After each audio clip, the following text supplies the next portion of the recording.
Don't get on that train.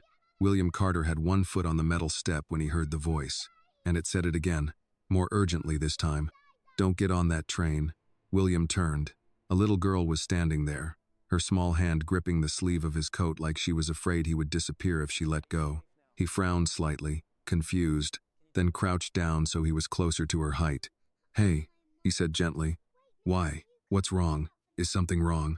Before she could answer, the loudspeaker above them cracked to life. Attention, please. Final boarding will begin shortly for train 175 to Washington, D.C.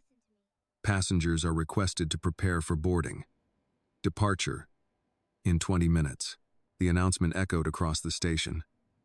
Around them, people shifted, picked up bags, folded newspapers, and began moving slowly toward the platform lines. Behind William, two men were already walking toward him. William, said the first man, David Carter, his younger brother, his tone casual but firm. Boarding is starting soon. Mark Sullivan, William's assistant, stepped closer and checked his watch. We should get in line now, sir. We don't want to be rushed at the door. William didn't answer them right away. His attention was still on the little girl holding his sleeve. She shook her head slightly, her fingers tightening on his coat. Then she gently tugged his arm, not toward the train but away from it. Wait, she whispered. Please, just wait a little. William hesitated. David gave a small, impatient smile. What is this? William, come on. We can't miss this train. Mark looked at the girl, then back at William.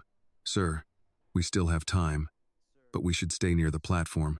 The girl tugged William's sleeve again, more urgently, and began leading him a few steps away toward a wide concrete pillar, far enough that they wouldn't be heard easily.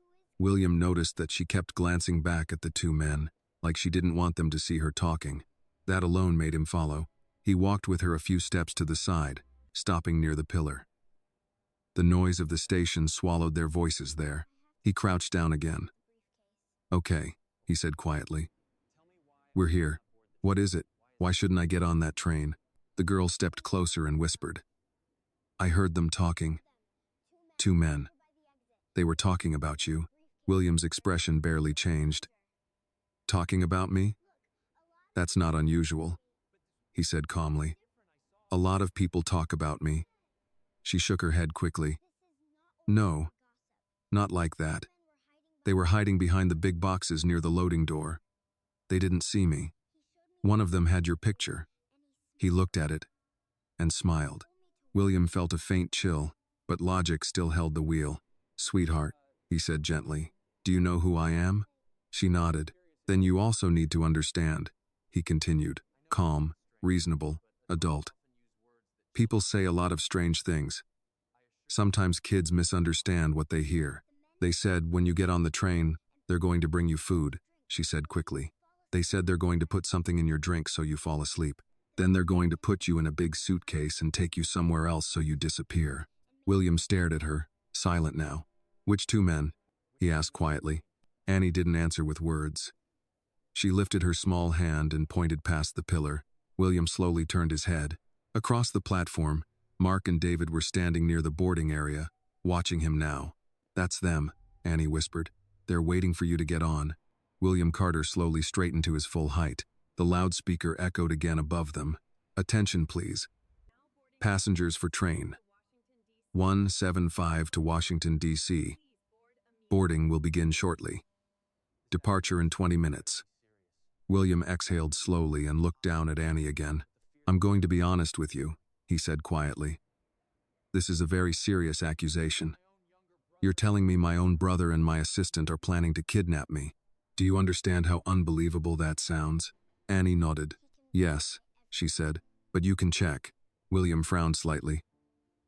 Check what? The cameras, Annie said quickly. Near the loading door. Where the big boxes are. You can see them talking. You can tell them you dropped something and need to check the security camera. Tell them to wait. If I'm wrong, you can still get on the train. William looked at her carefully now, really looking for the first time. You really believe what you heard, he said. Annie nodded again. I don't think they know I saw them. William glanced over toward Mark and David again. They were still watching. Mark checked his watch again and said something to David. David's jaw looked tight. When you're small, Annie said quietly, you learn to watch. Because nobody listens. William looked at the train, looked at the doors, looked at the two men who had managed his life for years. Then he looked back at Annie. All right, he said finally, his voice low and controlled. We're going to check the cameras. Annie let out a small breath of relief. William placed a gentle hand on her shoulder. Stay with me, he said. Then he turned and began walking back toward Mark and David, Annie beside him. Mark smiled immediately. Sir, boarding starts in a few minutes. William nodded calmly, as if nothing in the world had changed. I dropped something earlier near the loading area, William said. I want to check the security camera before we board. It'll only take a few minutes. Wait here. I'll be right back. And then we'll get on the train. For a fraction of a second so small most people would miss it, Mark and David looked at each other. And in that fraction of a second, William Carter knew one thing for certain. The little girl was not lying. William Carter did not rush as he walked with Annie toward the security office. But inside, his mind was moving faster than it had in years.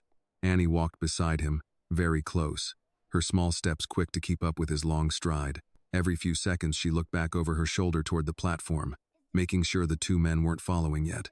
Is the camera room far? She asked quietly. No, William said. You did the right thing. But when we get in there, I need you to show me exactly where you saw them. Can you do that? She nodded. Yes, sir. They reached the security office.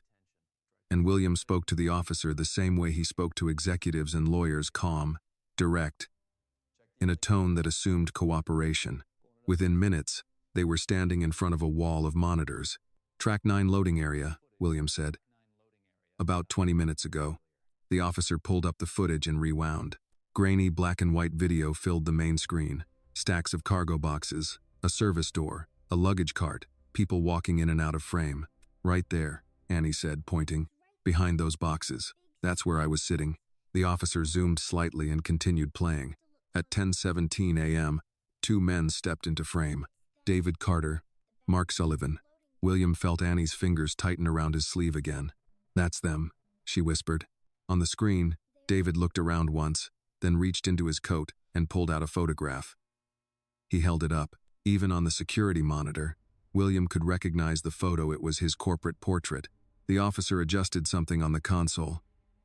This camera records audio too, he said. Let me increase the volume. Mark's voice came first, low but clear enough. Timing has to be exact. Once he's on the train, we have maybe 10 minutes. David chuckled softly. 10 minutes is more than enough. He trusts you. He won't even question the drink. William felt something inside his chest turn cold and heavy. On the screen, Mark made a small motion like handing someone a cup. I'll bring it myself, Mark said in the recording. Tell him it's from the service car. Coffee. He always drinks coffee on the train. David tapped the large black suitcase beside him. And when he's out? Mark shrugged. We move him here. Service corridor. No cameras in the blind spot near the maintenance door. Then into the car. By the time anyone realizes he's missing, we're already gone. David laughed again, quieter this time. After today, David said, holding up William's photo and looking at it. Big Brother finally stops being the hero. William did not move, did not speak. Beside him, Annie looked up at his face, trying to read whether he was angry, scared, or something else. On the recording, Mark spoke again. You'll need to sign the emergency transfer papers tonight. Once he's declared missing, the board will panic. You step in as acting CEO. David folded the photo and put it back in his pocket. I've waited my whole life to stop being the second Carter. The video continued for a few more seconds. Then the two men walked out of frame. The room was very quiet. The security officer slowly turned to look at William.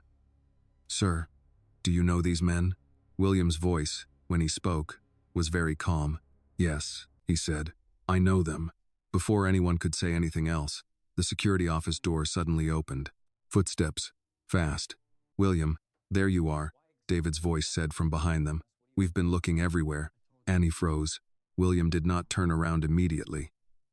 He kept his eyes on the screen for one more second, where the frozen image showed David's hand resting on the suitcase.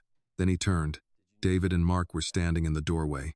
Mark's eyes moved quickly from William to Annie to the security monitors behind them. He saw the paused footage. He saw the image of himself and David on the screen. For a split second, the polite, professional mask he always wore disappeared. "Sir," Mark said slowly, "what is this?" David stepped into the room, his voice tight now. "Why are we watching security footage?" William looked at them both for a long moment before answering. "I told you," William said evenly. "I thought I dropped something near the loading area." David forced a small smile. "And you needed to bring a child with you to check?" Annie moved slightly closer to William without realizing it. Mark took a step forward, his tone careful now. "Sir, boarding is in a few minutes. We really should go." William looked at him, really looked at him, like a man seeing a stranger wearing a familiar face. "I'm not getting on that train," William said. David's smile disappeared. "What?"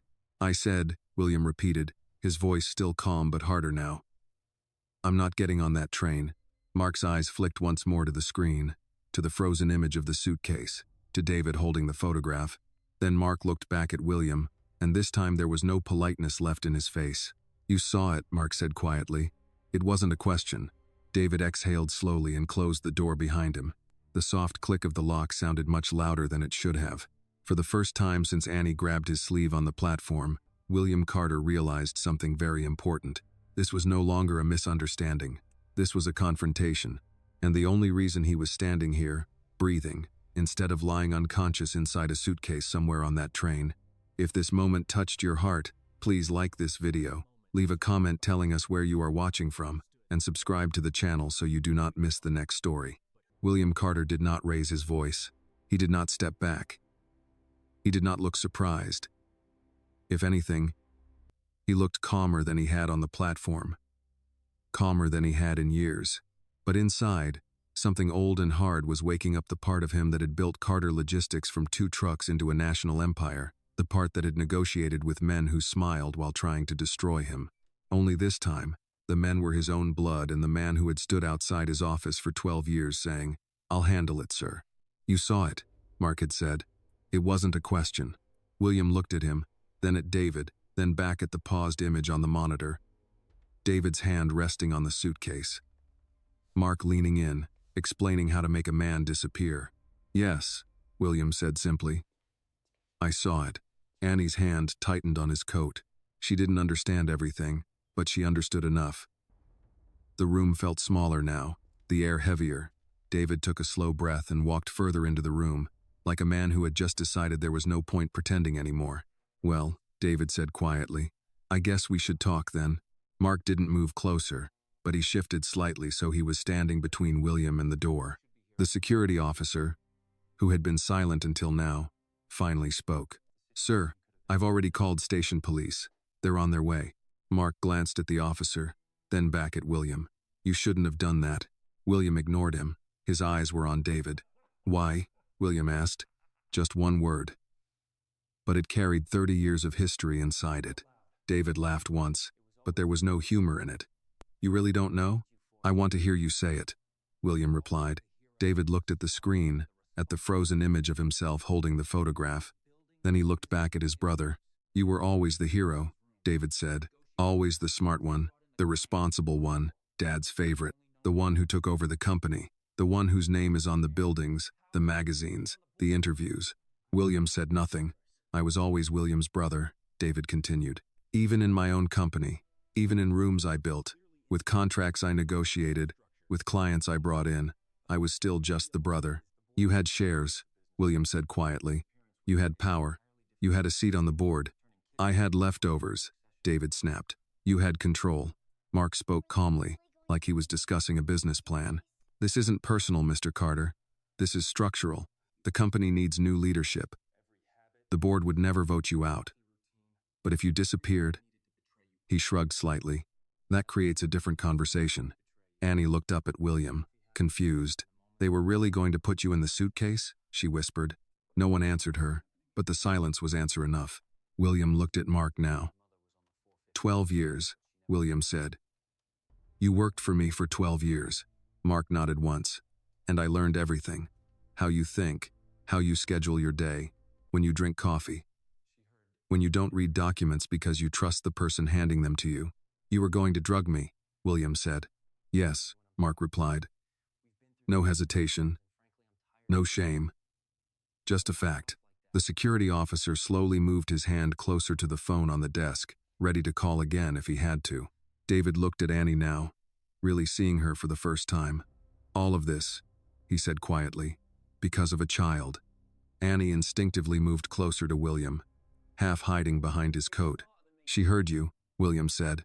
David shook his head slowly, almost in disbelief. Do you know what you cost me? He asked Annie, his voice low. William stepped slightly in front of her. Don't, he said quietly. For the first time, there was steel in his voice. David looked at his brother and saw something he hadn't seen in a long time. Not the busy CEO. Not the tired executive. Not the older brother who kept fixing his mistakes. He saw the man who had built an empire. You always thought you were smarter than me, David said. No, William replied. I thought you were my family.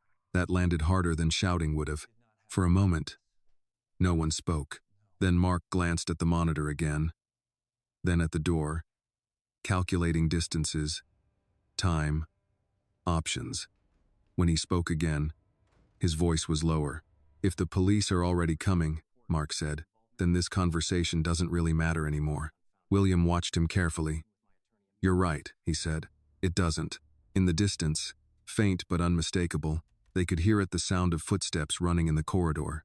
Voices, a radio crackling, station police. David heard it too. His jaw tightened. For a brief second, his eyes moved toward the back hallway, like a trapped animal looking for another exit. It didn't have to be like this, David said quietly. William looked at him. No, he said. It didn't. The door opened and 2 transit police officers stepped in, followed by a plainclothes detective. William Carter? The detective asked. Yes, William said. We received a call about a possible kidnapping plot, the detective said, looking from William to Mark to David to the frozen image on the screen. William gestured toward the monitor. You're just in time. The detective looked at the screen, looked at the suitcase, listened as the security officer quickly explained about the audio recording. Mark closed his eyes briefly, like a man acknowledging the end of a long game. David didn't say anything anymore. One of the officers stepped forward. Sir, I'm going to need both of you to come with us. Mark put his hands slowly behind his back without being told again. David looked at William one last time. There was anger there. And something else. Something like regret. Buried too deep and too late. You chose a stranger over your own brother, David said quietly. William shook his head once. No, he replied. I chose the truth. They put handcuffs on Mark first, then on David. Annie watched silently, her small hand still gripping the edge of William's coat. As the officers led the 2 men out of the room, David turned his head slightly and looked back at Annie. All he said was, You should have stayed quiet. Annie didn't answer. She just held onto William's coat a little tighter. When the door closed and the footsteps faded down the corridor, the room felt very quiet again. The monitor still showed the frozen image of the suitcase. The plan. The betrayal. The almost. William slowly sat down in the chair in front of the screens, like a man whose legs suddenly remembered how close they had come to collapsing. After a long moment, he looked down at Annie. You saved my life, he said. Annie shook her head slightly. I just told you what I heard. William looked at her for a long time, then said quietly, almost like he was saying it to himself as much as to her, sometimes the people who save your life are the ones the world never sees. Annie didn't fully understand that either, but she understood the way he looked at her now. Not like a stranger, not like a nuisance, but like she mattered. And in a place as big and indifferent as Union Station, that alone was enough to change a person's life. William Carter did not leave the security office right away. After the police took David and Mark away, the room felt strangely quiet, like the air itself was trying to understand what had just happened. On the monitor, the frozen image of the loading area still glowed 2 men, 1 suitcase, 1 plan that had almost worked. William sat for a long moment without speaking.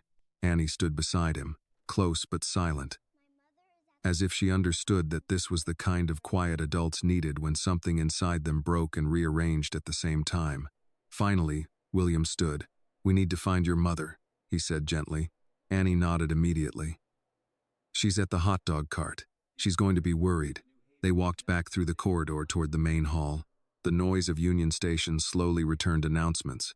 Footsteps, rolling luggage, voices echoing under the high ceiling. Life had continued as if nothing had happened. People still hurried for trains, coffee still poured, newspapers still folded. No one knew that a man had almost disappeared that morning. When they reached the food cart, Lisa was already looking around anxiously, standing on her toes, scanning the crowd. "Annie!" she called the moment she saw her. "Where did you go? I told you not to leave this area." Annie ran to her. "Mama, I had to tell him." Lisa looked up then and realized who was standing a few feet away from her cart. William Carter. For a second, she froze, wiping her hands quickly on her apron, suddenly very aware of the grease stains, the cheap cart. The fact that she was talking to one of the richest men in the country. "Sir, I'm so sorry if she bothered you," Lisa said quickly. "She's a good girl. She talks a lot sometimes and she saved my life," William said. Lisa stopped talking. The noise of the station seemed to fade for a moment, like someone had turned the volume down on the world. "I'm sorry," she said. William stepped a little closer, but not too close. He didn't want to scare her. He had spent most of his life around boardrooms and private offices. He knew he looked out of place standing in front of a hot dog cart. "Your daughter heard two men planning to drug me and kidnap me on the train this morning," he said calmly. "She warned me. Because of her, the police just arrested them." Lisa stared at him, then at Annie, then back at him again, trying to understand whether this was some kind of misunderstanding or a conversation she would remember for the rest of her life. "Annie," she said slowly, "what did you do?" "I heard them behind the boxes," Annie said. "I told you, Mama. I told you they were talking about hurting someone." Lisa's face changed. She remembered now. Annie had tried to tell her earlier, but she had been busy, tired, worried about making enough money for the day. She looked back at William, and this time there was no embarrassment in her eyes, only fear and confusion, and the protective instinct of a mother trying to understand how her child had ended up in something dangerous. "Sir, are you saying those men, they were really going to hurt you?" Lisa asked. "Yes," William said, "and when they realized I knew, they also realized Annie had heard them." Lisa's hand immediately went to Annie's shoulder, pulling her closer. "Is she in danger?" William didn't lie. "She might have been, but the police have them now. Still, I would like to make sure you and Annie are safe for a while." Lisa looked at him carefully now, measuring him the way people who had struggled all their lives measured offers that sounded too good or too strange. "Why would you do that for us?" she asked quietly. William looked down at Annie, who was holding her drawing pad against her chest. "Because," he said, "when everyone else in that station was minding their own business, your daughter decided a stranger's life was worth the trouble." Lisa swallowed hard and looked at Annie in a way she never had before, not just as her child, but as a person who had made a decision, a brave one. "I just didn't want him to get on the train," Annie said softly. William gave a small, tired smile. "I'm very glad you didn't." Just then, the detective from the security office approached them with two uniformed officers. "Mr. Carter," the detective said, "we're taking David Carter and Mark Sullivan downtown. We'll need a formal statement from you today." "I understand," William said. The detective glanced at Annie and Lisa. "This, the young lady who reported it?" William nodded. "Yes. This is Annie. And this is her mother, Lisa." The detective bent slightly so he was at Annie's eye level.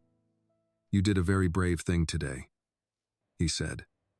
"Most adults wouldn't have spoken up." Annie looked at William, then back at the detective. "I just told the truth." The detective smiled a little. "That's usually the bravest thing there is." He straightened and looked at William. "We may also need to talk to her later, with her mother present. Just to confirm what she heard." Lisa nodded. "We'll help however we can." After the officers left, William stood there for a moment, looking at the hot dog cart, the small coffee machine, the jar of tips with a few crumpled dollar bills inside. "This is where you work every day?" he asked Lisa. "Yes, sir," she said. 6 days a week." He nodded slowly. "My father started with one truck," he said. "Just one. He used to say there's no honest work that's small." Lisa gave a faint smile. "Your father was right." William looked around the station, the rushing people, the tired workers. The travelers, the noise, the ordinary life that had almost swallowed him without noticing. Then he looked back at Annie. "What are you drawing?" he asked her. Annie opened her pad and showed him. It was the drawing from earlier. A tall man standing at the door of a train. And a small girl reaching out, holding his hand, stopping him from stepping inside. William stared at the drawing for a long time. "That's you," Annie said, pointing at the tall figure. "And that's me." William nodded slowly. "Yes," he said. "It is." He looked at the drawing again, then at the train tracks in the distance, then back at Annie. "You know," he said quietly, "I've spent my whole life thinking big decisions were made in boardrooms." He paused, then added, "Turns out the biggest one I ever made was deciding to listen to a 6-year-old girl in a train station." Lisa felt her eyes sting, but she blinked the tears away quickly. Life had not given her many moments where powerful people spoke kindly to her or her child. She didn't quite know what to do with this one. "Sir," she said carefully, "whatever happens next, thank you for believing her." William looked at Annie again. "No," he said softly. "Thank her for speaking." By the afternoon, the story had already begun to spread through places William Carter did not control. Not the news yet. Not the official reports. But the quiet networks, the ones that move through police radios, station staff, legal offices, and the private phones of people who understood that when a man like William Carter was almost kidnapped in a public train station, it was not just a crime. It was a message. William sat in the back of a black sedan parked across the street from Union Station, watching the front entrance through the tinted window. Annie and her mother sat across from him.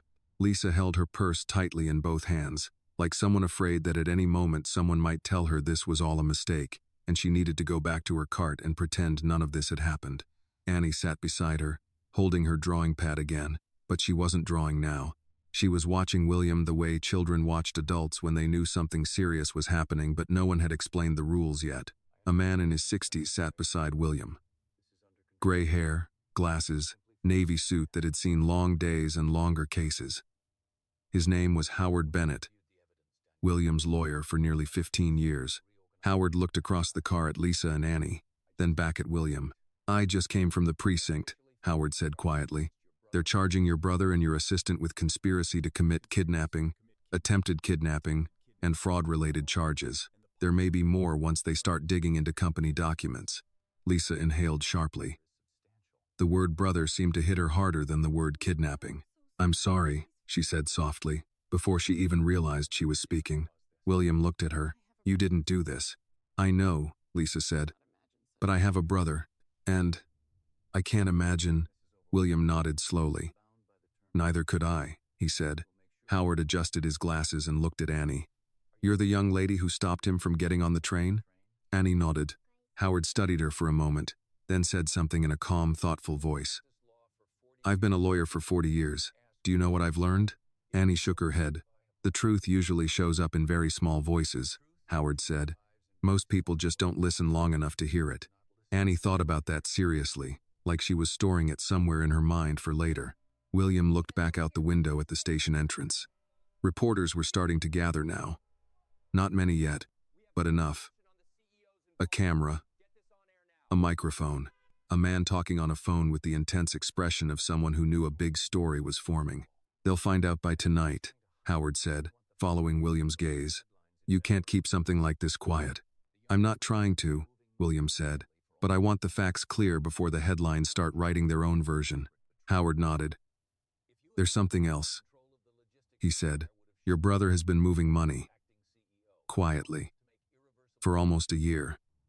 If you had disappeared today, control of Carter Logistics would have shifted temporarily to him as acting CEO, long enough to make some very permanent decisions." William didn't look surprised. "Mark handled most of the internal paperwork," he said. "I trusted him."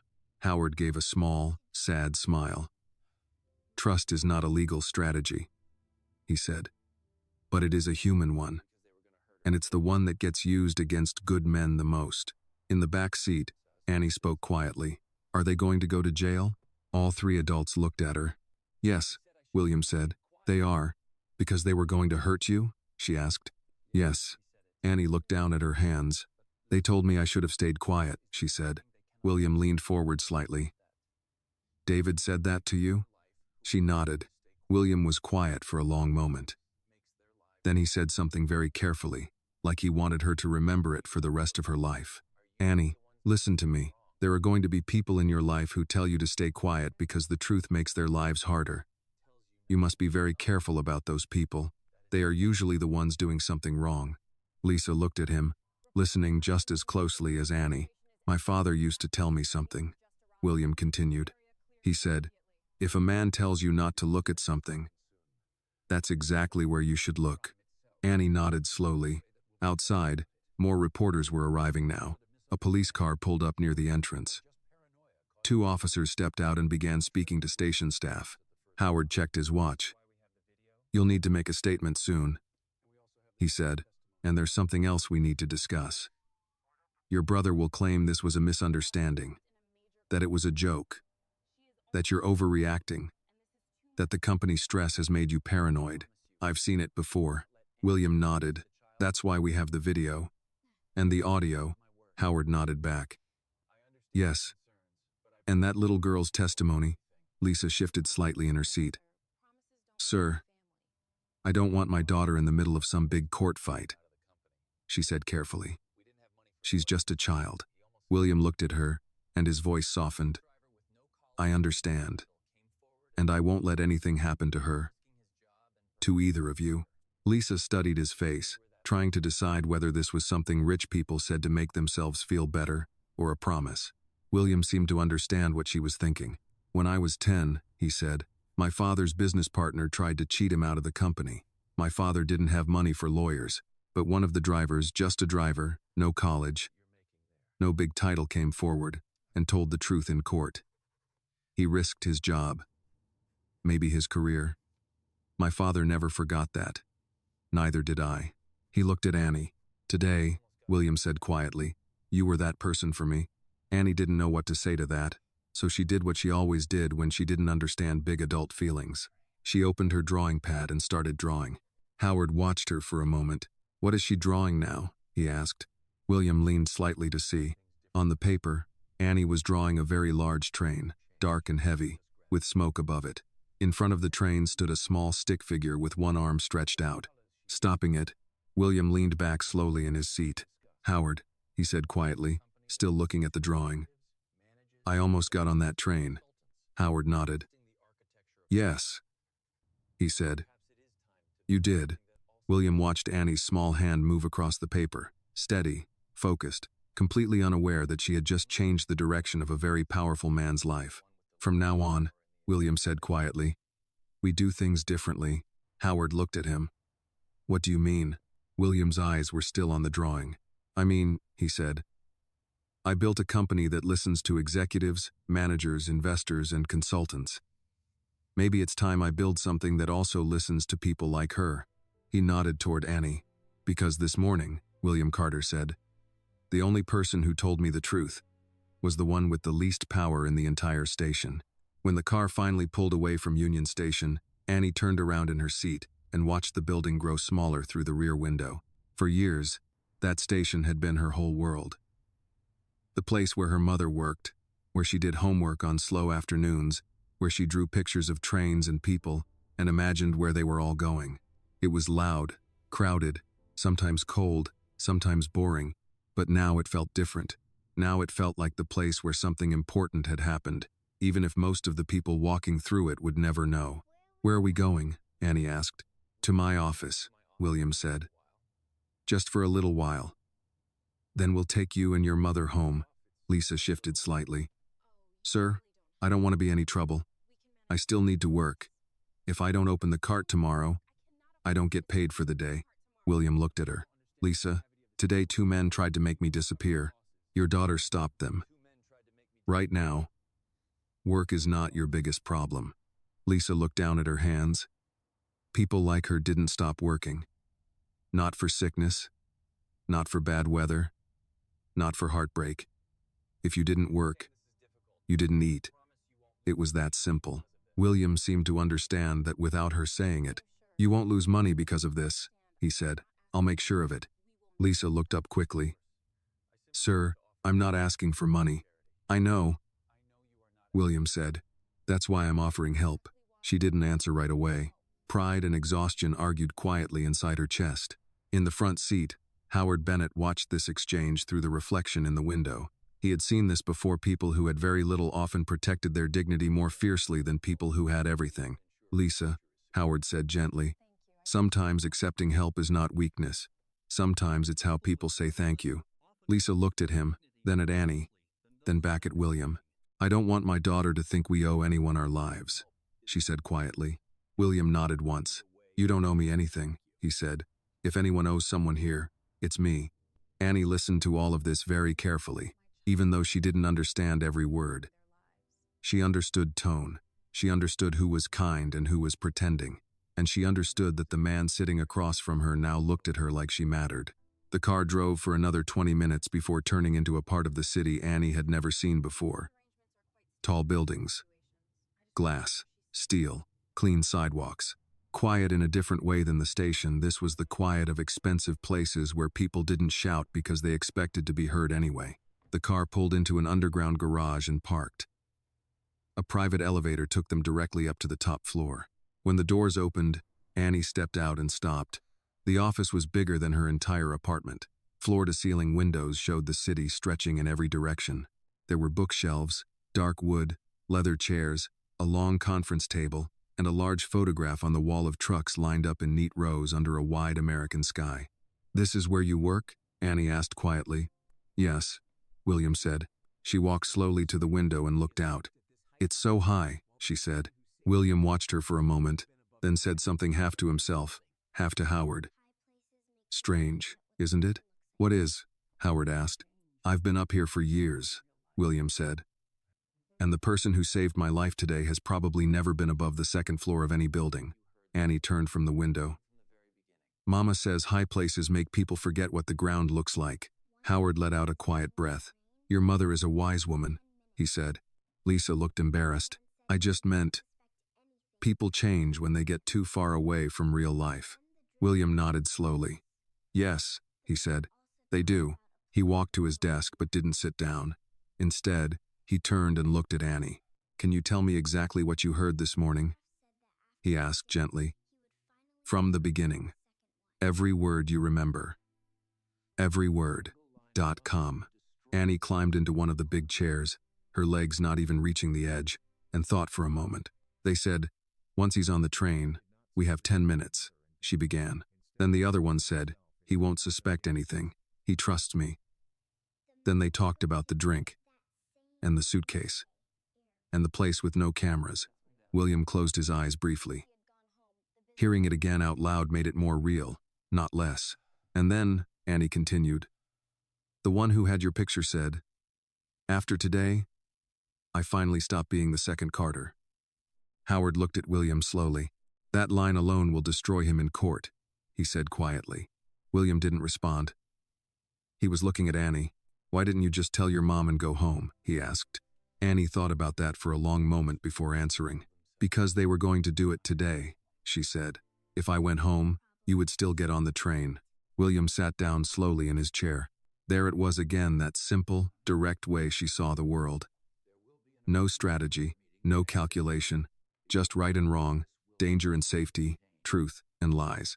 Most people, William said quietly, would have told themselves it wasn't their problem. Annie shrugged a little. But it was, she said, because I heard it. No one in the room spoke for a few seconds after that. Finally, Howard broke the silence. William, he said, there's going to be a board meeting tomorrow. Emergency session. News like this doesn't stay contained. You need to decide how you're going to handle this publicly. William nodded slowly. We tell the truth, he said. Howard smiled faintly. That's always the hardest strategy, but it's usually the one that lets you sleep at night. William looked at Annie again, sitting in a chair too big for her, holding a drawing pad on her knees in an office built for billion-dollar decisions. You know what the strangest part of today is? William said. Annie looked up. What? William leaned back in his chair and looked out at the city. I've had days where I made deals worth hundreds of millions of dollars, he said. I've had days where I bought companies, sold companies, hired hundreds of people, fired dozens. I thought those were the days that changed my life. He looked back at her. "But the day that really changed my life," he said quietly, "was the day a 6-year-old girl told me not to get on a train." And I listened. The next morning, William Carter woke up earlier than usual. For years, his mornings had followed the same pattern. Wake up, check emails, scan financial reports, call Asia, review schedules prepared by Mark, drink coffee, move, decide, sign, approve, repeat. His life had been a machine built on efficiency and trust, especially trust. Trust in systems. Trust in people he paid to be competent. Trust in routines that made a man feel in control. That morning, he did not check his email first. He stood by the large window in his apartment, looking down at the city while the sky slowly shifted from gray to pale blue. Somewhere down there, people were opening coffee shops, driving delivery trucks, unlocking office doors, setting up food carts in train stations. Somewhere down there, a woman named Lisa would normally be setting up a hot dog stand while her 6-year-old daughter sat on a milk crate and drew pictures of trains. But today, things were different. William picked up his phone and called Howard. "Board meeting is at 9, Howard said as soon as he answered. Half the board already knows something happened. Not details, but enough to start worrying about stock prices. They would, William said. "You ready for this?" Howard asked. William watched the city for another moment before answering. "My brother tried to erase me," he said calmly. "I think I can handle a board meeting." He ended the call and got dressed slowly, deliberately. Dark suit. White shirt. No tie. He looked at himself in the mirror for a long moment, like a man trying to see if he could recognize the person looking back. "You almost disappeared yesterday," he said quietly to his reflection. Then he picked up his keys and left. The Carter Logistics headquarters was a glass tower that reflected the sky so perfectly it sometimes looked like the building wasn't really there at all. Inside, everything was quiet, controlled, expensive in a way that tried not to look expensive. When William walked into the boardroom, every conversation stopped. 7 people sat around the long table, men and women in their 50s and 60s mostly. People who had built companies, managed funds, survived recessions, buried friends, raised children, and learned how the world really worked. At the far end sat Margaret Collins, 70 years old, former CEO of a manufacturing giant, and the only person on the board who had known William's father personally. "William," she said, her voice calm but direct, "we heard your brother was arrested yesterday. I assume that's not a rumor." "It's not," William said. He remained standing at the head of the table instead of sitting. "David and my assistant Mark Sullivan were arrested for conspiracy to kidnap me yesterday morning." No one spoke for several seconds. Then one of the board members, a heavy-set man named Richard Hale, leaned forward. "Kidnap you? That's not a word people just throw around in a board meeting, William." William nodded once. "There's video and audio. They planned to drug me on the train to Washington, put me in a suitcase, and move me through a service exit before anyone noticed I was missing." Someone quietly said, "Jesus Christ," under their breath. Margaret Collins did not look surprised.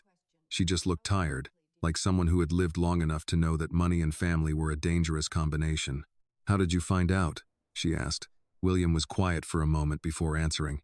"A 6-year-old girl heard them talking behind a stack of shipping crates," he said. "She ran across the platform and told me not to get on the train." Richard frowned. "A child?" "Yes," William said. "A child.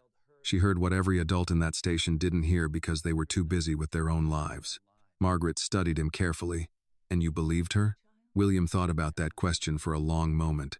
"I didn't," he said. "Not at first, but she told me to check the security cameras, so I did, and that's why I'm here today." Silence settled over the room again, heavier this time. Finally, Margaret nodded slowly. "Your father used to say something," she said. "He said the biggest mistakes in business usually happen when powerful people stop listening to powerless people." William gave a small, sad smile. He was right. Richard leaned back in his chair. "So what happens now?" "The company, I mean. This kind of scandal can destroy stock value if we don't control the narrative." William looked around the table at all of them, one by one. "For the last 10 years, he said, we've built a company that tracks shipments to the minute, monitors fuel to the gallon, predicts delays before they happen, and audits every department except the people at the top. No one interrupted him. That stops now. William continued. Starting today, we implement a new internal reporting system. Anonymous, protected, reviewed directly by the executive board. Anyone in this company, from a driver to a janitor, can report something suspicious, unethical, or dangerous without going through their manager. Richard frowned. You're changing company structure because of this? I'm changing company structure, William said, because yesterday the only person who told me the truth was a child who doesn't even work for this company. Margaret's eyes softened slightly. What's her name? She asked. Annie, William said. Margaret nodded slowly. Then maybe we should all remember that name. William walked to the window at the end of the boardroom and looked down at the city again. Yesterday, he said quietly, I learned something I should have learned a long time ago. Danger doesn't always come from strangers. Sometimes it comes from the people who know your schedule, your habits, your signature. He turned back to the board. And sometimes, he said, the person who saves you is the one everyone else walks past without seeing. No one argued with him after that, because everyone in that room was old enough to know one thing. The man standing in front of them had almost been erased the day before. And the only reason he was still standing there was because a little girl in a train station decided that the truth was more important than staying quiet. The office was quiet except for the low hum of air conditioning and the soft tapping of keyboards. William Carter sat at his desk, reviewing the security footage one more time. Annie was perched on a high stool beside him, her small legs swinging lazily. Her drawing pad lay open on the corner of the desk, untouched for the first time in hours. She watched the screens with wide eyes, as if trying to memorize every detail of the two men who had plotted against William. Howard Bennett, William's lawyer, and Margaret Collins, senior board member, stood behind them. Howard spoke quietly, careful not to disturb the child. The footage, the audio, it's enough to press charges. But the way your brother and Mark planned this, they almost covered every trace. Annie leaned forward and pointed to the monitor. See here? They whispered about the suitcase and the drink. And right here, David said he would take over everything if you disappeared. William nodded. Yes, that's exactly it. They relied on my routine, on my trust, on my predictable schedule. But they didn't count on you. She smiled faintly. I only told the truth. Truth, William said, letting the word roll slowly in his mouth, is the most dangerous weapon when someone has everything to lose and nothing to fear. A sudden movement outside the window drew William's attention. Through the glass, he saw two figures approaching the entrance of the building. His heart skipped a beat before he recognized them, Mark Sullivan and David Carter. Both had somehow evaded immediate police custody, possibly released temporarily or trying to manipulate the system. Their expressions were cautious, calculating, but their intent was clear. They wanted to reach him. Annie, William said quietly, his hand brushing her hair back slightly. Stay right here. Don't move. She nodded, gripping the edge of the desk. William stood and walked calmly toward the door, deliberately showing no fear. He opened it slightly and stepped into the hallway just enough to be seen. Mark and David paused, eyes narrowing. They didn't know if William was bluffing, if this was another trap or a confrontation. William's calmness unnerved them more than shouting could have. You're making a mistake, David said, his voice low but firm. William's eyes scanned them both, cold and measured. I'm not the one making mistakes, he said. You are. Mark's lips tightened. We don't have to do this here. William gestured toward the open security office. This is exactly where we'll do it. The two men hesitated. Behind William, Annie peered from the slightly ajar door, her small head visible just enough to signal presence but not interfere. William gestured subtly, indicating she stay close but unseen. Mark and David followed his gaze, their suspicion rising but their understanding incomplete. Inside the office, the monitors still displayed the conversation from the previous day. Howard and Margaret stepped in, flanking William, making it clear that he was not alone. William pointed to the screen. This footage proves everything. The audio records your entire plan. Every whispered word, every calculated motion.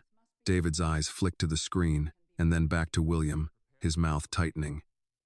You can't prove intent. William's voice remained calm, steady, but the weight behind it made the air feel heavier. Intent is obvious. You discussed kidnapping, coercion, and fraud. You even detailed how I would be incapacitated and moved. That's intent. Mark tried a step closer. We were talking hypothetically. William shook his head. Hypothetical conversations don't involve specific photographs, exact times, and hidden locations. You calculated this, and you were caught. Annie's voice was barely audible. They were going to put him in the suitcase. Howard nodded toward her. That's correct, William. And that's why we act fast. David's expression darkened. And what if we claim this footage is fabricated? William leaned toward him, almost casually, but every inch of his posture radiated authority. Then you'll need to fabricate me out of existence to make the lie stick. You see, a 6-year-old girl witnessed everything. She verified everything. She has courage you'll never understand. Annie looked at him. They're still here? She asked softly. Yes, William said, his eyes meeting hers. But we're not afraid. Margaret stepped forward. We need to make this public and involve law enforcement before they can manipulate the system further. The stock market, shareholders, employees, they all need the truth. William nodded. Right, Howard. Prepare the statement. Security and the station police will confirm the arrest records. Everything else will be backed up with video and audio.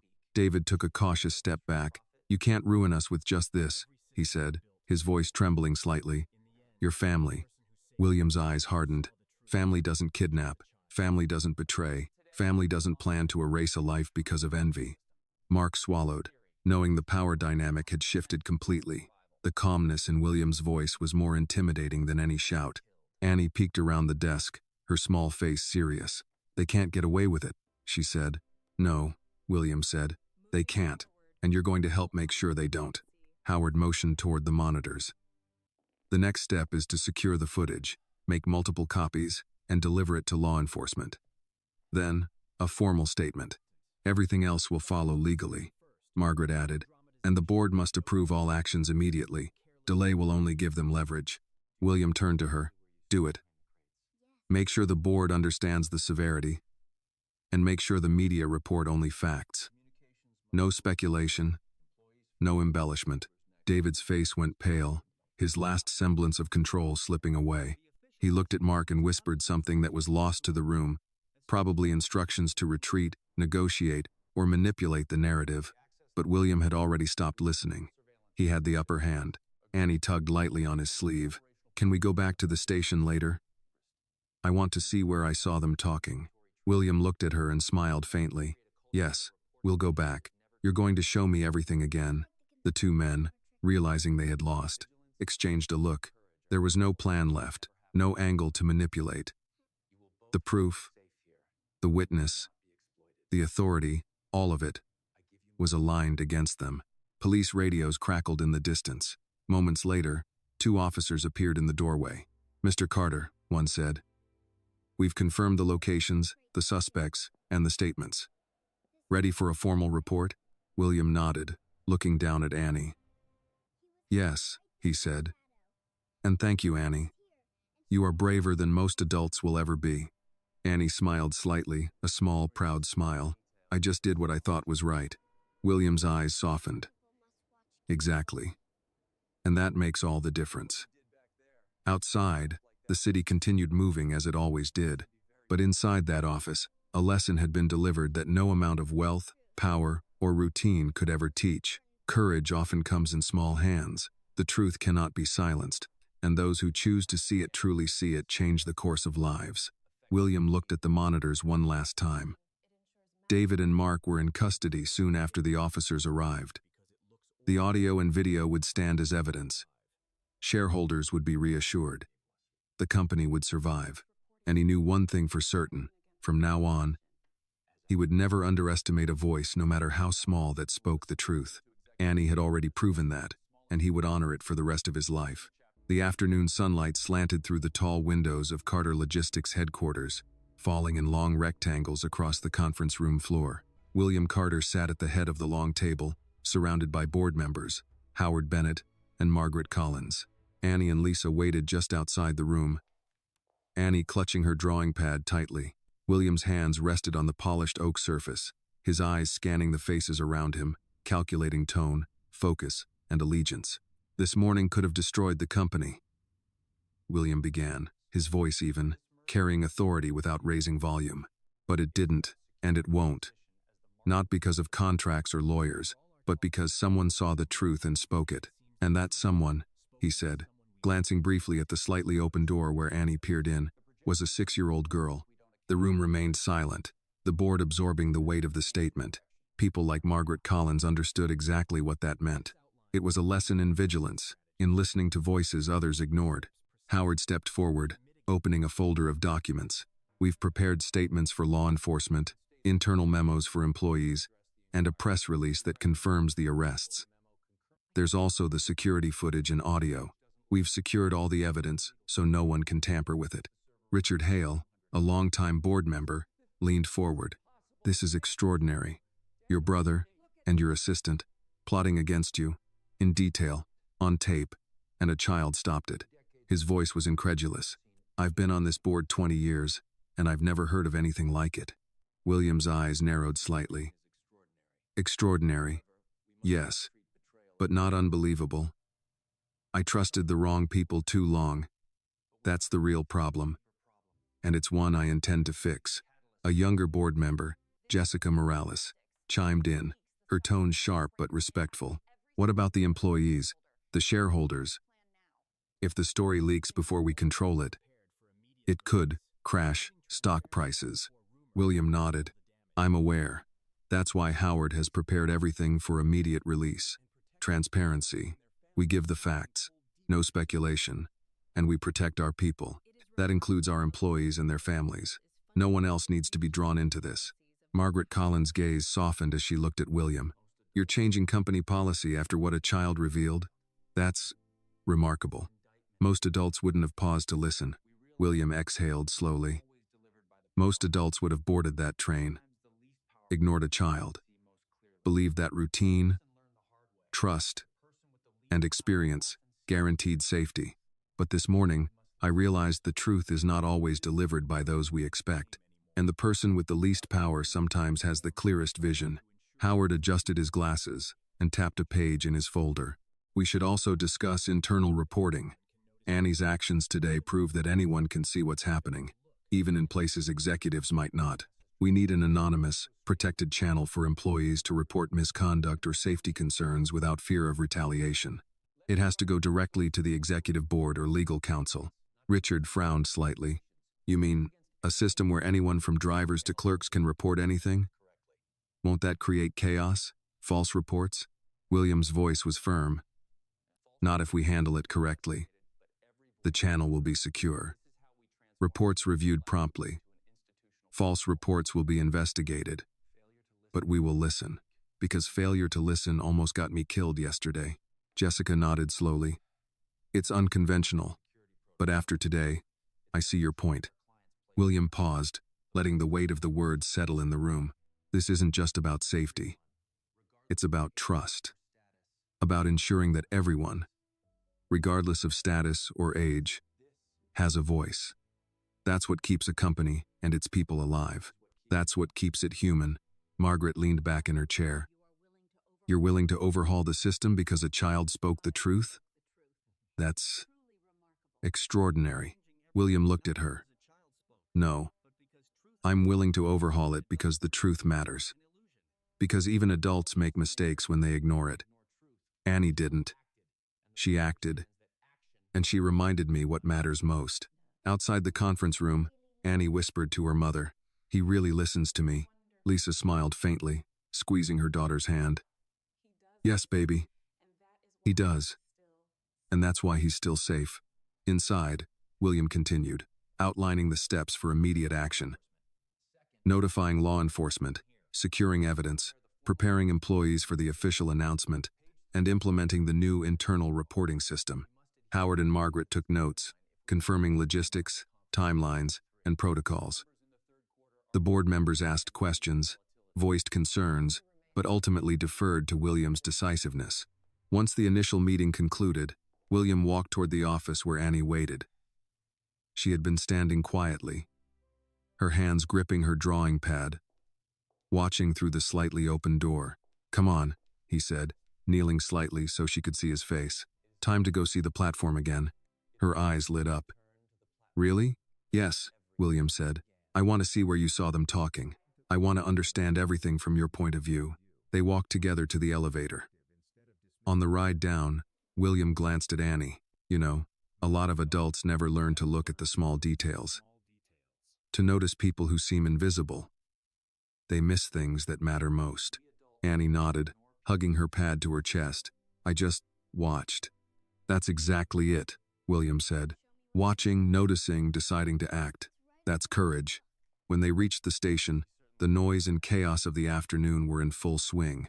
Commuters rushed to trains, porters moved carts, announcements crackled over the loudspeakers, and the smell of coffee and pretzels mixed with the faint scent of train exhaust. But Annie's eyes went straight to the corner behind the stacked crates, the place where she had first overheard the conversation. William followed her gaze, observing the space carefully. "That's where it started, wasn't it?" he asked. Annie nodded. "Right there. That's where I saw them talking. And that's where I knew something was wrong."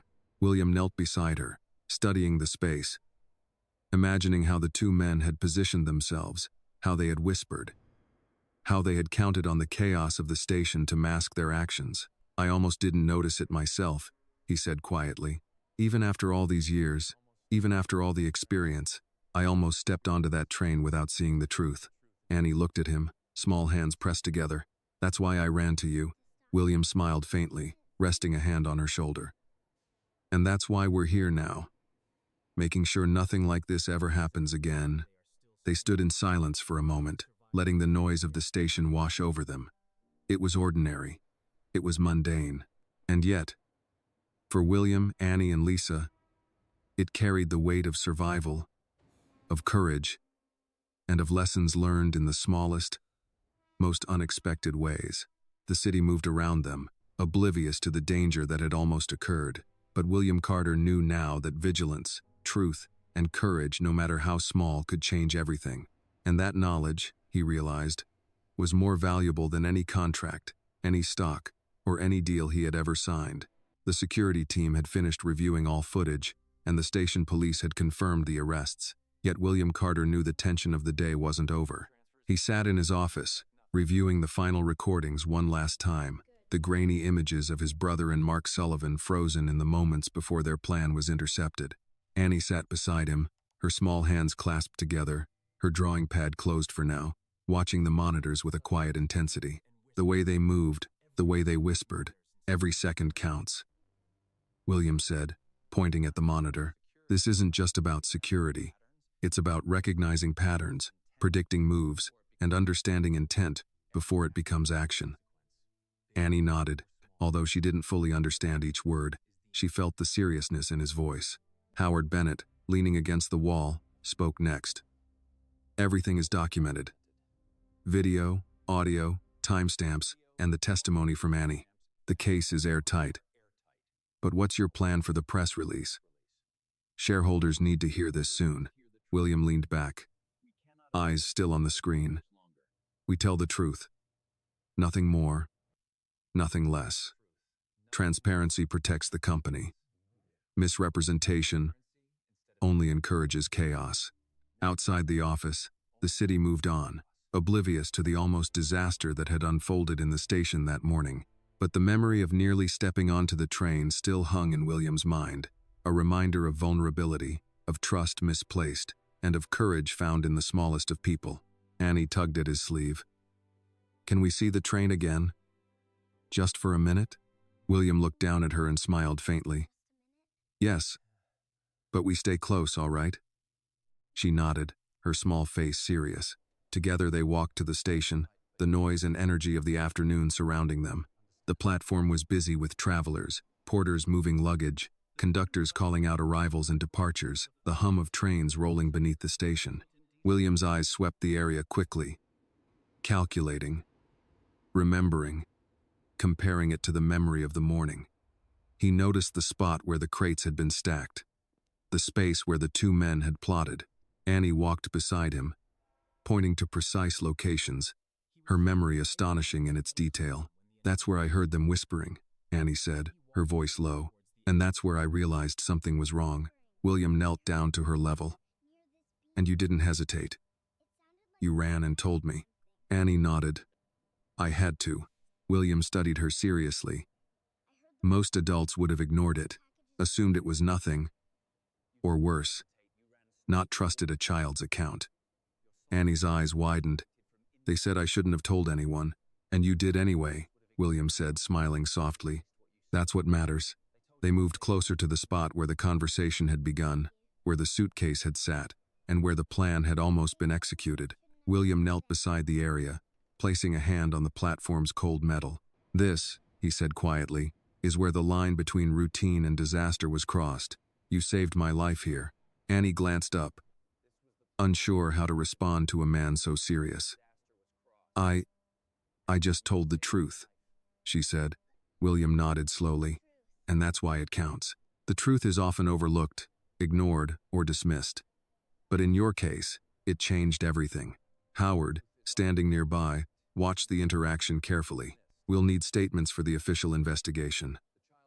Annie's testimony, combined with the footage, will make it impossible for David or Mark to claim otherwise." William stood and looked around the bustling platform. "We need to ensure that nothing like this can happen again. Procedures, security, internal reporting, everything must be revisited. Every employee must know that safety and honesty are paramount." Annie tugged at his sleeve again. "Are they really going to go to jail?"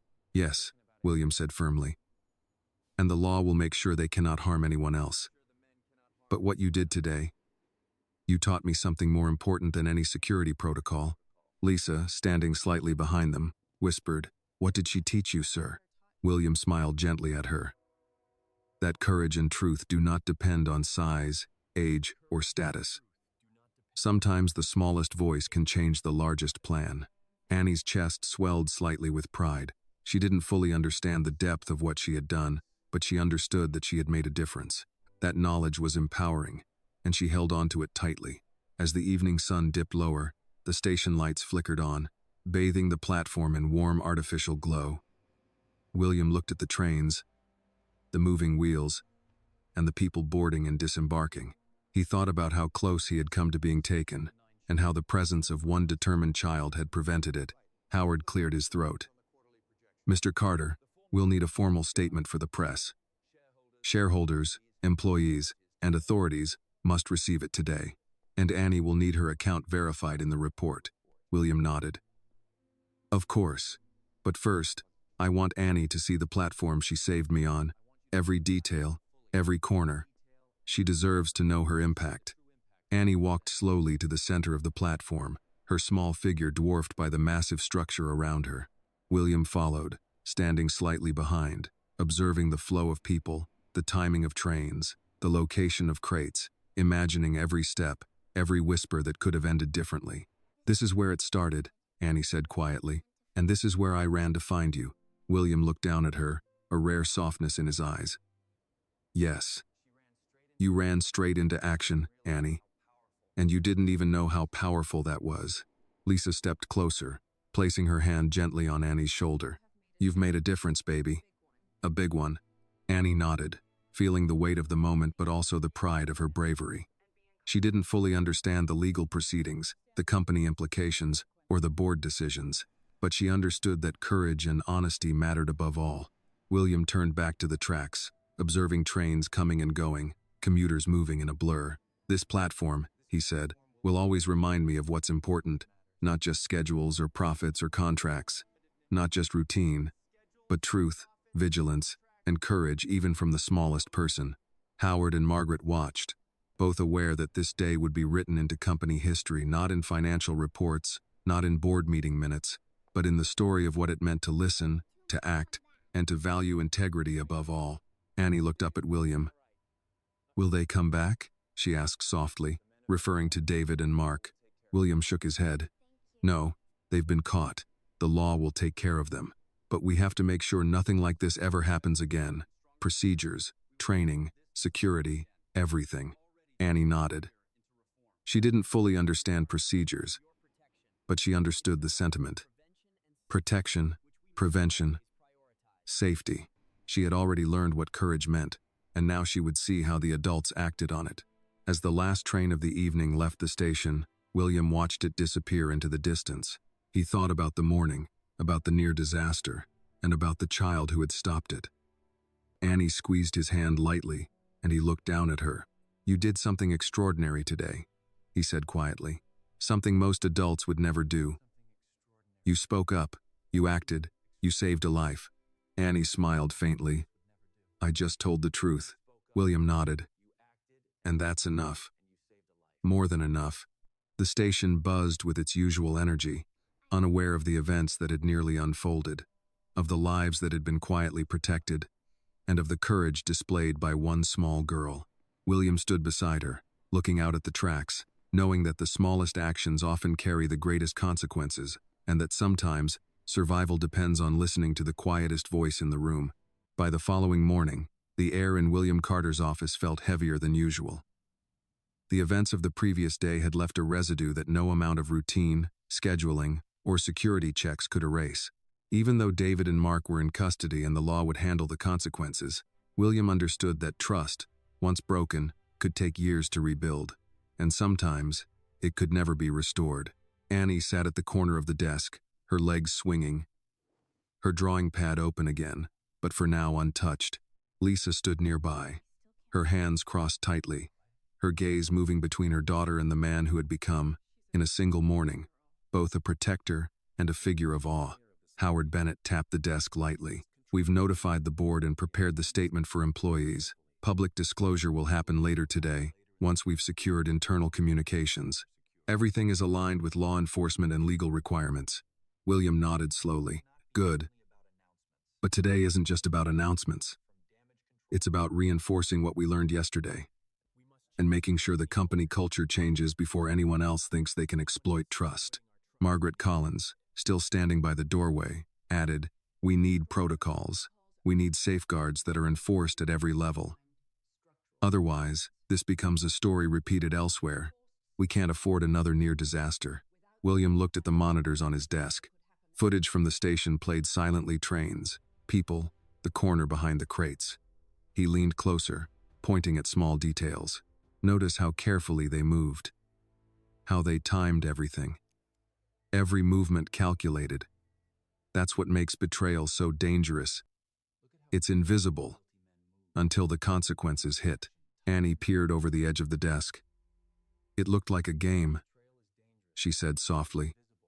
"But it wasn't a game." William's lips tightened. "Exactly. And that's why we can't treat internal threats lightly.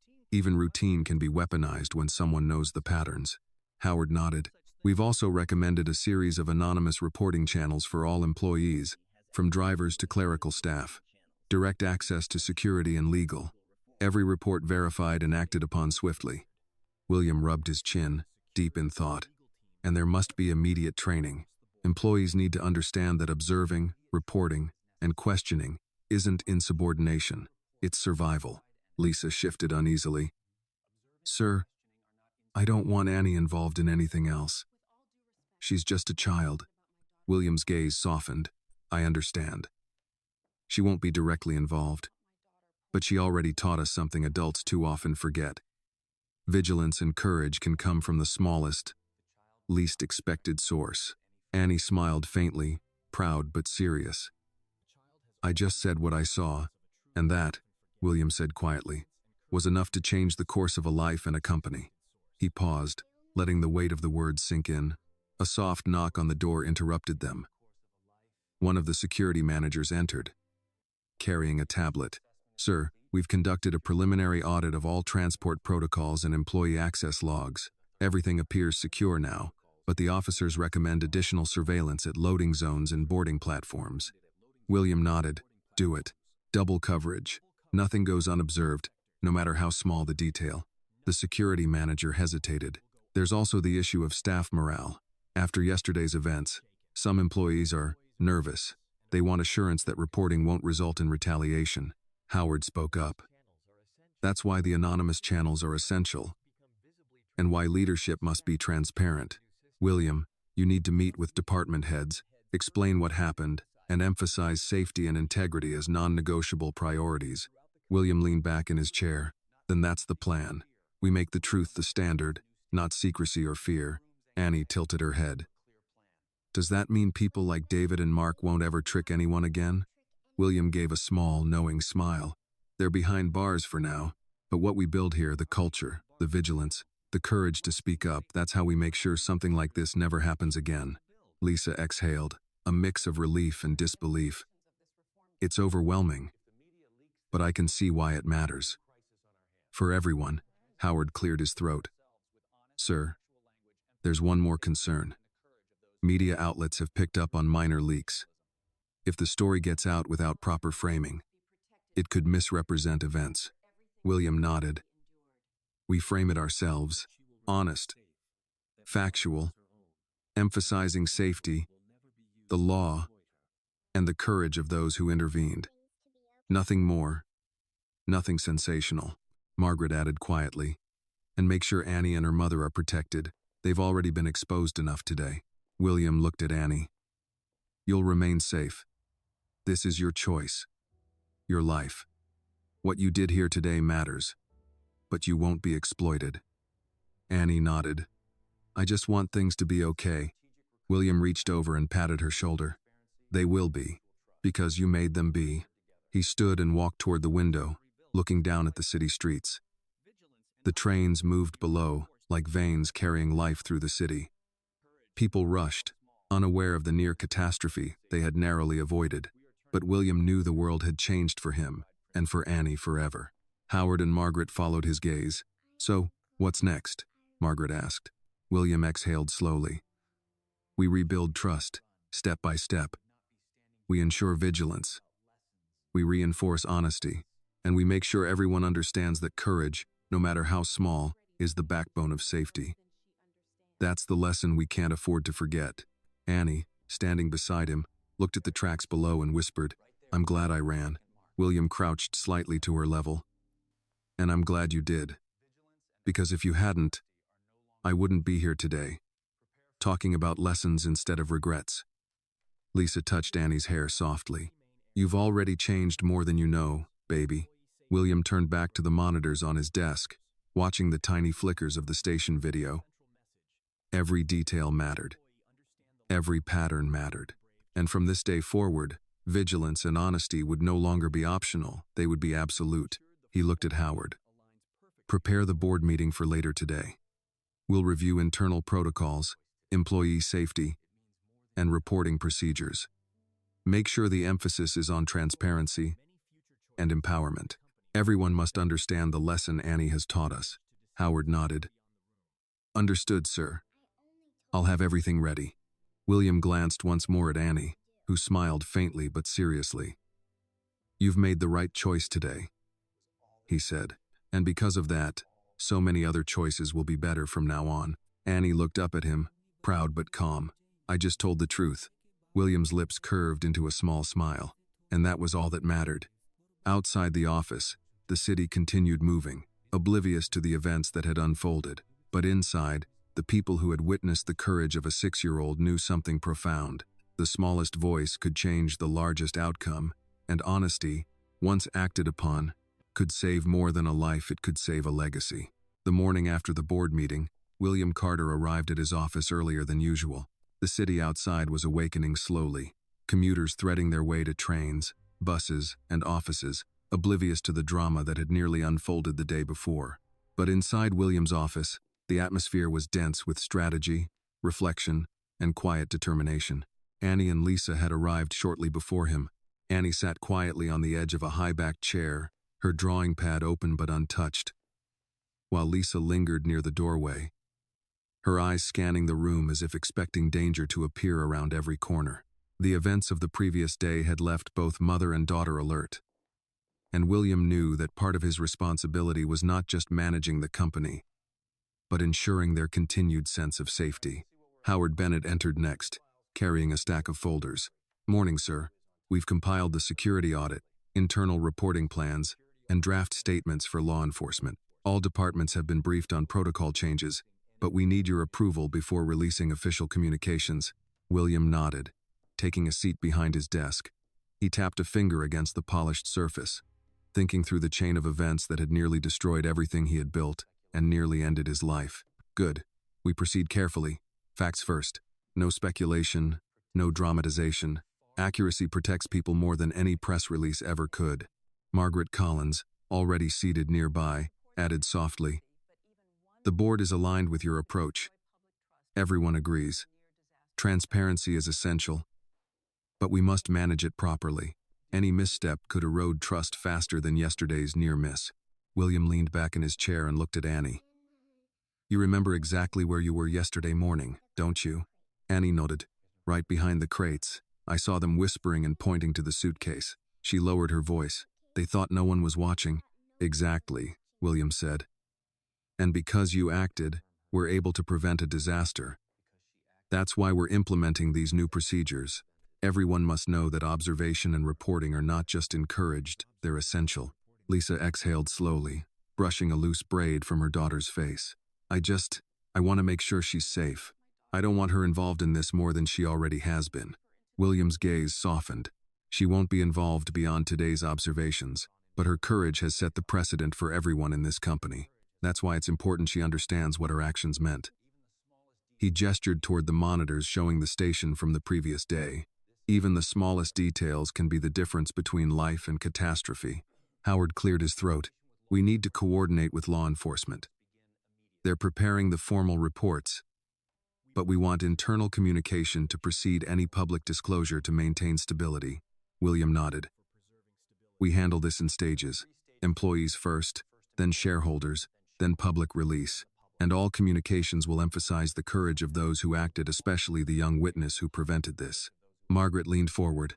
"You're emphasizing a child's role in corporate communication?" William's eyes were steady.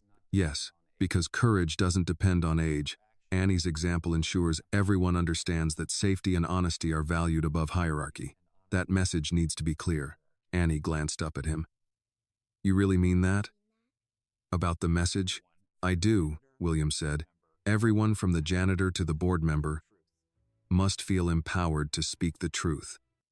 Your actions proved that, Annie, and we're going to honor it." The office door opened slightly, and one of the security managers appeared, tablet in hand. "Sir, preliminary surveillance for all high-risk areas has been completed. No breaches since yesterday. We recommend continued monitoring and staff briefings." William stood and walked to the window, looking down at the city streets below. "Good. But we must go further. We can't assume a single incident is enough to prevent future threats. Training, reporting, vigilance, constant reinforcement," Howard added. "We also recommend a special session for senior staff on recognizing patterns of risk. Yesterday's event shows even trusted personnel can betray expectations." William's gaze returned to Annie. "You need to understand. What you did is rare. Adults, with all their experience, sometimes fail to act, but you acted without hesitation." Annie looked at him quietly. "I just told what I heard, and that," William said softly, "was enough to save lives and expose betrayal. That's more than most adults ever manage." Lisa moved closer, her voice hushed. "I hope she always understands how important that was." William gave a small smile. "She does now, and we'll make sure everyone else understands too. Courage, observation, speaking the truth. These are the pillars we're building on." Howard opened a folder and began reviewing documents with Margaret, discussing internal policy changes, reporting channels, and staff training schedules. William watched them for a moment, then returned his attention to the window. Below, trains moved rhythmically. Commuters hurried. Life went on. But the lesson of yesterday had reshaped everything inside this office. William turned toward Annie. "Do you want to see the platform again? One last look for today." Annie's eyes lit up. "Yes, I want to see where I stopped them." They walked through the building and descended to the station. The afternoon bustle had intensified, the trains, announcements, and people blending into a seamless current. Annie led the way confidently, retracing the steps of the previous morning. She pointed to the corner behind the stacked crates. "This is it. I saw them here, talking, And that's the suitcase.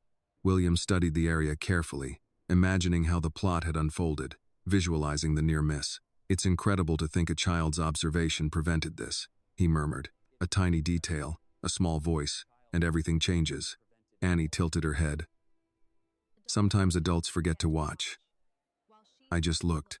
William placed a hand gently on her shoulder. Exactly. And that's why we listen to those who notice. It's why we act. Lisa watched, her hands tightening around her purse. I hope she always remembers this. How much courage can change everything?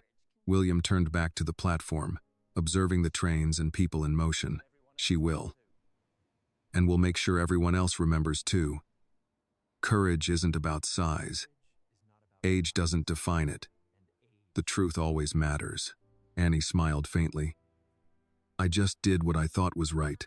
And that, William said, was everything. He looked out across the platform, the trains moving steadily, people oblivious to the morning's events. But inside, the lesson had been cemented. Vigilance, honesty, and courage even from the smallest voices could alter the course of lives and preserve what mattered most. And William Carter, having learned it firsthand, intended to ensure that lesson would never be forgotten. By late afternoon, the energy in Carter Logistics headquarters had shifted from tension to a quiet determination. The board meeting had concluded, internal protocols were in motion, and the initial statements had been sent to law enforcement and key stakeholders. Yet William Carter knew the aftermath of yesterday's near catastrophe required more than policy changes. It demanded reflection, understanding, and preparation for the ripple effects that would inevitably follow. Annie sat at her usual spot beside his desk, her drawing pad now filled with sketches of the platform, the suitcase, and the two men plotting their betrayal. Lisa remained close, her arms crossed over her chest, both protective and exhausted. William reviewed the footage one final time, his sharp eyes tracing the movements of David and Mark, noting subtle gestures, their calculated whispers, and the exact spot where Annie had intercepted the chain of events. Howard Bennett and Margaret Collins stood nearby, reviewing the newly drafted internal reporting protocols. We've outlined steps for anonymous reporting, clear procedures for escalating threats, and mandatory awareness training for all employees, Howard explained. The goal is to ensure nothing like yesterday can happen again. William nodded, leaning back in his chair. Good. But this is more than just procedures. It's about changing the culture. People must understand that vigilance, honesty, and courage are not optional, they are essential. Margaret added, It's remarkable what your daughter did. A child saw what adults missed, acted without hesitation, and prevented a disaster. We should consider a company-wide initiative to highlight the importance of observation and reporting at every level. William's gaze shifted to Annie. Do you understand what you accomplished yesterday? Annie tilted her head. I stopped them. That's all. No, William said softly. It's more than that. You reminded me and everyone here that even the smallest voice can have the greatest impact. Your actions changed the course of my life, the company, and possibly countless others. That's not all. That's everything. Lisa's voice trembled slightly. I just want to make sure she's safe from all this attention. William smiled gently. She will be. The focus is on her courage, not exposure. No one will exploit her, and what she taught us will guide company policy from now on. Just then, a security officer knocked and entered, holding a tablet. Sir, preliminary surveillance of all sensitive areas has been completed. There have been no breaches since yesterday morning, and all internal logs confirm secure access. Officers recommend continued monitoring, especially at loading platforms and entry points. William stood and walked to the window, looking down at the city streets and the trains below. Good, but we can't assume one day of vigilance is enough. We implement training, reporting, and monitoring as permanent priorities, and employees must understand the value of speaking up. Howard nodded. We've prepared a special session for department heads to reinforce these points. Using yesterday as a teaching example, without naming the child directly in public communications, William exhaled, his mind processing every angle. We have to ensure the lesson reaches every employee. The actions of a single child demonstrated what adults often forget: observing, questioning, and acting are sometimes the only safeguards against betrayal. Annie tugged at his sleeve. Can we go back to the platform again? I want to see where it all started one last time. William crouched slightly. Yes, we will. You need to see the impact of your actions fully. And I want to see it from your perspective. When they arrived at Union Station, the platform was bustling with afternoon commuters. Trains rolled in and out rhythmically. Passengers shuffled quickly, and station announcements punctuated the air. Annie led William to the precise corner behind the crates, where she had first observed David and Mark. Her small hands pointed to every detail: the location of the suitcase, the hiding spots, and the direction she had run to intercept him. William studied the area carefully. It's astonishing how much you remembered. Every detail matters, Annie. Annie nodded. I just watched carefully. That's all. William crouched beside her. No. What you did goes beyond watching. You assessed danger, took action, and saved lives. Adults, with decades of experience, could have failed where you succeeded. Lisa's hand rested lightly on Annie's shoulder. You're stronger than you realize, baby. William stood and looked out at the tracks. From now on, we embed this lesson into the company. Training, reporting channels, vigilance. These will all be built on the principle that courage and honesty, no matter who demonstrates them, protect us all. Howard adjusted his glasses. Sir, we'll finalize the internal communications today. Employees will receive guidance emphasizing safety, transparency, and the importance of reporting suspicious activity. Law enforcement will coordinate for verification and oversight. William nodded. Good.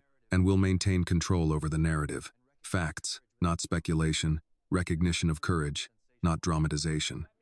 Annie glanced up at him. Do you think anyone else will get hurt? William placed a reassuring hand on her shoulder. Not if we follow the protocols we're establishing. And because you acted, the system now has a model for preventing future danger. Lisa exhaled slowly, relief evident on her face. I can't believe how much difference one child made. William smiled faintly. Sometimes, the smallest voice is the most powerful. Yesterday proved that beyond doubt. As the afternoon light faded and station announcements continued, William, Annie, and Lisa remained on the platform, reflecting quietly. William's mind, usually focused on schedules, meetings, and profits, now lingered on courage, observation, and integrity. He understood that the events of the past 2 days had not just altered his life, they had transformed the culture of his company and, in many ways, reaffirmed his understanding of leadership. Annie looked up at him. Will you always remember today? William smiled and knelt to her level. Every moment. And I'll make sure everyone in this company does too. You've shown us all what matters most. Vigilance, courage, and honesty. The trains continued to come and go, carrying commuters oblivious to the morning's near catastrophe. But for William Carter, Annie, and Lisa, this platform would forever be the place where truth prevailed, courage mattered, and the smallest voice altered the course of lives. William looked at Annie once more. You did more than stop them. You taught us all how to see, how to act, and how to protect what's important. Annie's smile was small but confident. I just told the truth. And that, William said, his eyes softening, was everything. The three of them stood together, watching the trains roll by, the city moving beneath the evening sky, knowing that the courage of a 6-year-old had left an indelible mark not only on William Carter's life, but on the entire organization he led, and on the way the world might view truth, bravery, and responsibility from that day forward. The evening settled over the city as William Carter, Annie, and Lisa stepped out of the station for the last time that day. The golden glow of the sunset reflected off the skyscrapers, washing the streets in warm light. For the first time since the morning's chaos, the world seemed ordinary again, but William knew that nothing would ever feel the same, not for him, not for Annie, not for the company. Annie held her drawing pad tightly, her small fingers tracing the edges, as if it contained a map of the entire day's events. Lisa held her daughter close, still processing the courage and foresight her 6-year-old had demonstrated. The streets were busy with people rushing to their destinations. Trains rumbling in the distance, commuters chatting, but all of it seemed secondary to the lessons that had been learned. William glanced down at Annie and smiled softly. Do you understand what you accomplished today? He asked quietly. Annie nodded slowly. I told the truth, she said simply. William shook his head gently. It was more than that. You noticed. You acted. And you didn't let fear stop you. You changed everything with one small choice. Lisa wiped a tear from her cheek. I just can't believe it. You risked so much, baby. But you didn't hesitate. Annie looked up at her mother. I had to. He might have gotten hurt. William crouched to her level, and because of you, he didn't. That's courage, Annie. That's why we always need to listen to the smallest voices. They often see the things adults overlook. They walked down the steps toward the street. The city lights flickered on as dusk turned to evening. William's mind was already racing, thinking about the changes he would implement at Carter Logistics, the new protocols, and the culture he wanted to foster, one that encouraged observation, honesty, and courage at every level. But he also realized that the most important lessons couldn't be written into policies. They had to be remembered, felt, and respected. Howard Bennett had arranged for a car to take them home. As they walked, he spoke quietly. Mr. Carter, tomorrow we begin rolling out the training sessions and internal reporting protocols. Employees will see firsthand that vigilance and honesty are valued over hierarchy. This will set a precedent not just for this company, but potentially across the industry. William nodded. Exactly, and it starts with the story of what happened today. Not sensationalized, not exaggerated, just the truth and the lessons it carries. We honor courage wherever it comes from. Annie climbed into the back seat with her mother. William followed and sat beside them. The car moved through the city streets, the traffic humming quietly. Outside, the world seemed unaware of the near catastrophe, but inside the vehicle, there was a quiet sense of victory, a recognition of bravery, foresight, and action. William looked at Annie. Do you know what you taught me, more than anything else? Annie shook her head. What? That courage doesn't depend on age, experience, or power. Sometimes, the smallest person can make the largest difference, and the truth when acted upon has the strength to change outcomes no one thought possible. Annie's eyes widened slightly, taking in the weight of his words. So, it really mattered? She asked. William smiled softly. Yes, more than you can imagine. You saved lives. You prevented a betrayal that could have changed everything. And you reminded me and the entire company of the importance of vigilance and honesty. Lisa squeezed her daughter's hand. I hope you never forget this, baby. What you did today, it's extraordinary. Annie leaned against her mother, a small smile on her face. I just did what I thought was right. William nodded, and that was enough, more than enough. The car pulled up to their apartment building. Annie and Lisa stepped out first. William followed, his thoughts already partially back at the office, planning the next steps, reviewing the new security measures, and considering how to integrate the lessons of the day into corporate culture. As they reached their door, Annie paused and looked up at him. Will you always remember me? She asked softly. William crouched slightly to meet her gaze. Always. Today, you taught me lessons I'll carry for the rest of my life. Courage, honesty, and action, those are things no amount of money or power can replace. And I will always remember the person who reminded me of that. Annie nodded, her small face serious but proud. She stepped inside with her mother, the door closing behind them. William stood in the lobby for a moment. Taking a deep breath, the city continued moving outside, indifferent and bustling, but he felt a profound sense of clarity. He had learned that courage could come from the smallest and most unexpected sources, and that honesty, when acted upon, could preserve life, trust, and legacy. Returning to his car, William gazed at the station in the distance. He imagined the trains, the platform, and the corner where a little girl had stood. Deciding to speak up, the memory brought a rare smile to his face, one not of triumph, but of gratitude. That night, as William returned to his office to finalize the plans for the internal communication rollout, he knew that Carter Logistics would never be the same. Employees would be empowered, reporting channels would be strengthened, and a culture of vigilance would replace complacency. And at the center of it all, he carried the lesson that had been gifted by a 6-year-old girl. That courage and truth, no matter how small or unexpected, could change the course of everything. He paused, looking at the city skyline one last time, and whispered softly, almost to himself, Sometimes the smallest voice is the loudest, and the bravest act comes from the unlikeliest hero. And with that thought, William Carter returned to work, determined to honor the courage and truth that had saved him, changed his company, and reminded him that life's most powerful lessons often come from the most unlikely teachers. The story teaches a powerful lesson. Courage and integrity are not determined by age, status, or experience. Even the smallest voice, when willing to speak the truth and act decisively, can prevent injustice, protect lives, and inspire meaningful change. It reminds audiences that vigilance, honesty, and moral courage are essential, and that listening carefully to those who notice what others overlook can make all the difference. This video is a work of fiction created with the assistance of artificial intelligence. All characters, events, and situations are not real and do not represent any actual people or true stories. The content is intended for storytelling and emotional illustration only.